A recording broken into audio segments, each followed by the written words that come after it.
javelins, freelancers, ladies, gentlemen, boys and girls, welcome to the update from Anthem Universe. I am one of your hosts, Ogaz, and today I want to talk about the value of Anthem.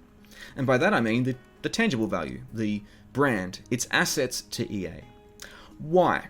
Well, in my last video on Anthem State of Play, I briefly and perhaps inadequately touched on some probable variables that would contribute to the decisions of Anthem Next.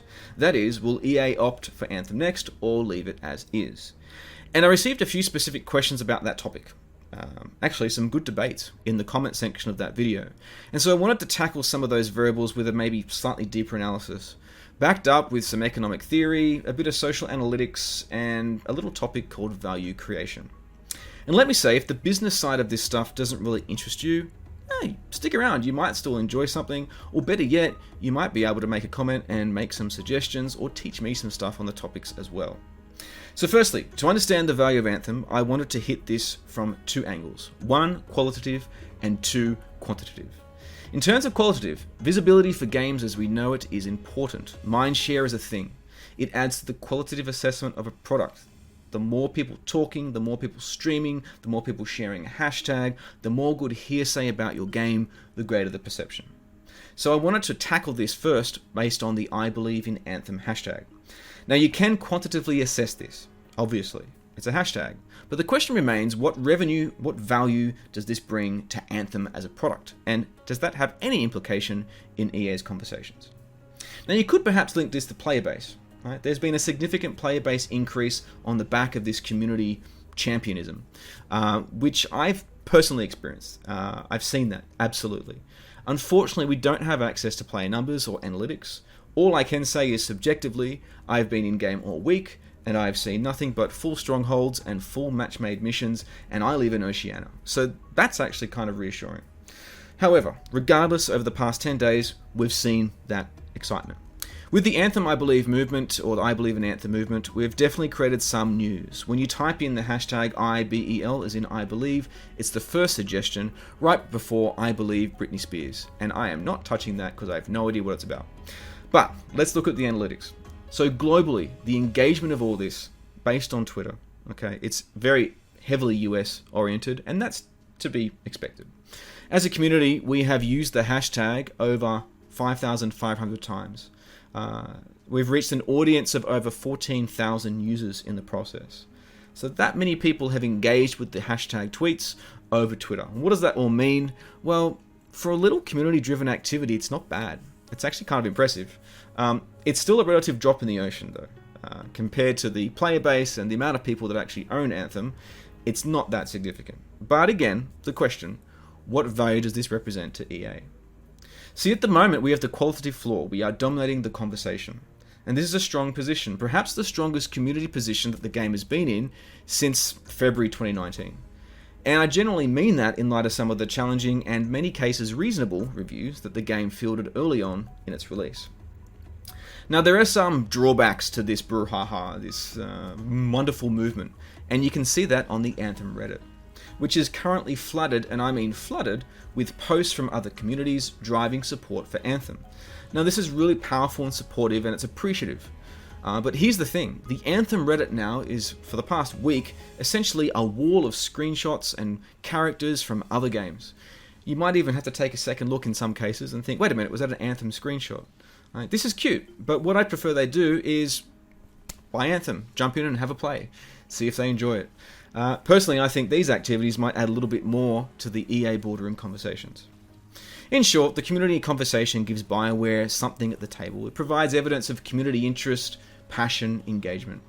It can be measured, as we have done, so it can add value, but what it doesn't do is spell out the financial key benefit to EA. But I stress, it's still helpful as both a moral and conversational ammunition for Anthem and BioWare. In short, if you want to see Anthem thrive, why not use the hashtag? It can't hurt. At the very least, you'll contribute to the conversation for Anthem Next. That said, we must consider this probably won't be enough alone for EA to greenlight.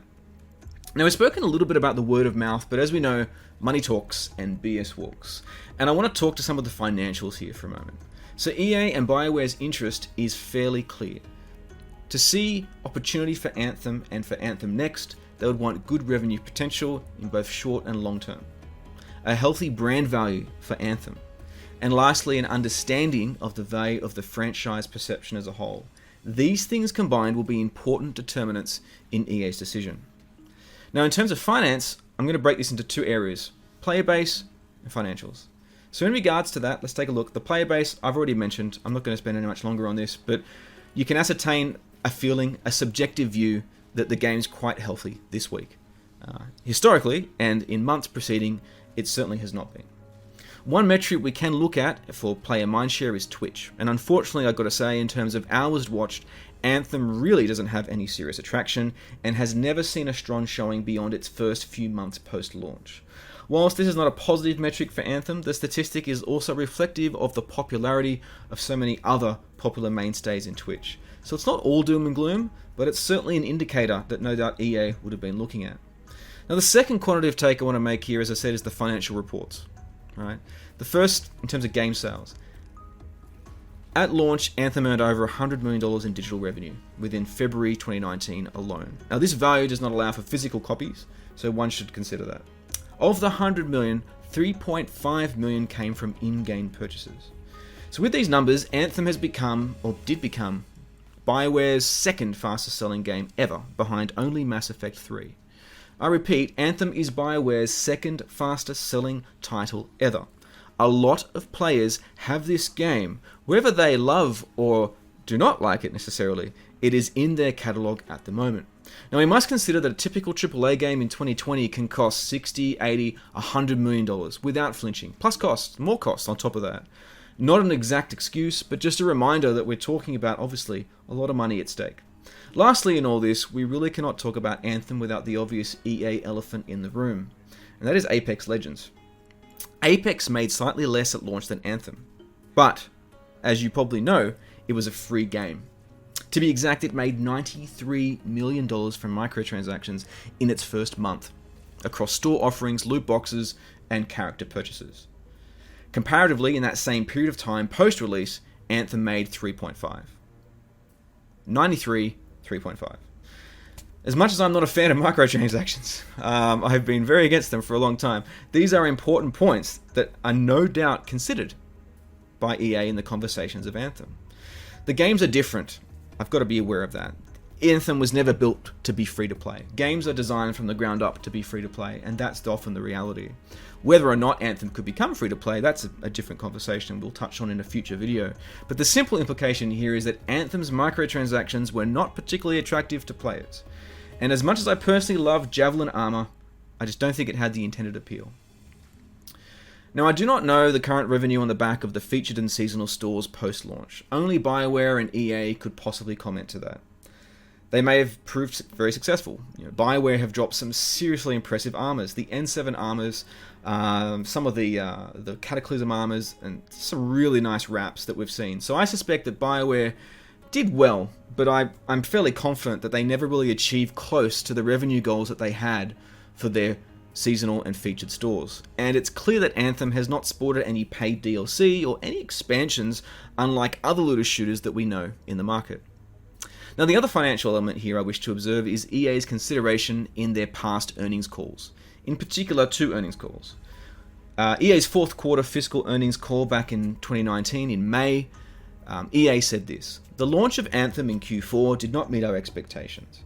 However, we believe in the team at BioWare, and we also believe in what they set out to achieve with this game, building a new IP and melding genres to reach a new audience." So EA clearly stuck by BioWare. That's clear. But the end game was that we didn't see what that continued support meant. We saw additional strongholds, the Sunken Cell, we saw the Cataclysm seasonal event. But fast forward to the last quarter report, which was February 2nd this year, and to be honest, there's not much to be said. Anthem makes an appearance in an overall list of EA titles in the family. It's a very family snapshot of EA games. However, it is not referenced specifically in any sections of the report. Now, to be fair, not all games make appearances. In the text of financials, we're talking about exceptions to the rule here. FIFA, Madden, NHL, and of course, Apex Legends. After all, services, let's not forget, in 2019, according to EA's reports, represented 68% of EA's revenue. 68%. So Anthem is not retaining any financial mindshare or interest in these reports. And for me, when I was reading them, this was not a good indicator for Anthem Next. But with this in mind, why have we still not heard anything about it? There's been a lot of quiet since the last article and since the last tweet from Jason Schreier. And to answer, well, firstly, BioWare didn't announce they were dropping information. So I got to add there, freelancers for now, maybe don't put pressure on BioWare to respond to that. They will obviously respond and do so in due course when they have something to announce. Secondly, the Texas Storms. The 30 headcount development team historically working on Anthem Next are based in Austin, Texas. So even if there was something going to be announced this week, it's quite likely that some of the project leads are a little busy dealing with the end of the world, or from what I've been seeing online. That said, love and respect to anyone who's affected. It looks horrible what's been going on in Texas. And thirdly, Monday's Anthem's second birthday. Monday is Anthem's second birthday. That's right, it's 2 years old, officially, on the 22nd of February. So there is some hope in the community that maybe we'll see something fresh on Monday. It would make for a hell of a surprise to unleash something on the day, but that's not going to be a certainty. So look, where does that leave us with the EA value of Anthem? Well, let me summarize. Well, it's clear that, number one, the quality of goodwill and word of mouth is being noticed and having an impact. Social metrics are on our side, and this, along with players jumping into Anthem, can only support the future and Anthem Next potential. Number two, it is clear that Anthem initially sold well, though did not likely achieve its aspirations of store content revenue and suffered dwindling sales post-launch with the troubling review period that they experienced. It is clear, thirdly, that EA have been historically committed to riding out the storm of Anthem's launch, though in recent times we have seen only minimal resources that have been made available to make this happen. Fourth, it is clear that Anthem Next, with a small incubation team of 30, now led by technical director Evan Bell, have been experimenting and prototyping to improve on areas such as loot, gear, and the general gameplay loop. Fifth, Anthem fans want a redemption story, and I think that's true. Will they get it? That's the question. Will they get the redemption story? In the video game industry, second chances aren't unheard of. Games like No Man's Sky, Final Fantasy 15, many of you are quoting this in all the comments and Reddits, etc. These games turned around rocky launches with consistent updates and patches. CD Projekt Red Cyberpunk 2077 is also hoping to do and experience a similar redemption. We'll see how that pans out. In today's video, we've uncovered that visibility is important. Mindshare is a thing, and it adds to the quality of value assessment of Anthem. The numbers are not on Anthem's side. I need to make that clear. Brand value has not been great, and the revenue earnings potential of Anthem remains unclear. What does that revenue potential look like? And how can the team manage to survive or work that in with EA? From what you've seen today, it's clear that financially, BioWare's conversations with EA must have been extremely difficult and complicated.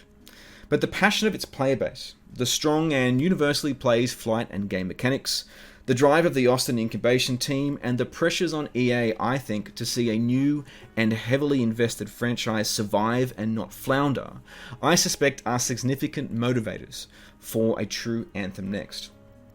For some of you, this might seem like blind optimism, but it's 2021. I think maybe we need a bit of that right now, don't you think? Anyway, if you like this video, please like and subscribe. Drop a comment if you agree or disagree on any of these points. And of course, drop us a follow on the Twitter sphere for all quick updates, which is at Anthem Universe. I am your host, Ogaz, for Anthem Universe, and we'll see you next time.